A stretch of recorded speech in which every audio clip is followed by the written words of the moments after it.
સુરતમાં વધુ એક નકલી ફેક્ટરી ઝડપાઈ. બ્રાન્ડેડ સાબુ, હાર્પિક સહિતની બ્રાન્ડેડ ચીજવસ્તુઓનું ડુપ્લિકેશન.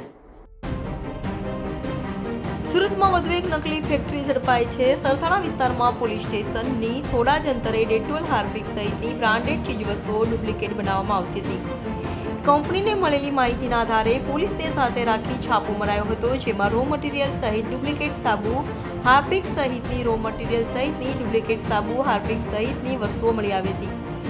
બ્રાન્ડેડના નામની સુરતમાં વારંવાર ડુપ્લિકેટ વસ્તુઓ મળી રહી હોય, જેને લઈ હવે નકલી વેચનારાઓ સામે લાલા કરવી જ જોઈએ તેવી માંગ ઉઠી રહી છે. સરથાણા પોલીસ સ્ટેશન વિસ્તારમાં કેનાલ રોડ પાસે એક હાર્પિક, લાઇઝોલ અને ડેટોલના સ્ટીકરો એ લગાવી અને ડુપ્લિકેશન કરતા હોય આ રીતની એક કંપનીના એજન્ટ દ્વારા એક ફરિયાદ આપેલી હતી.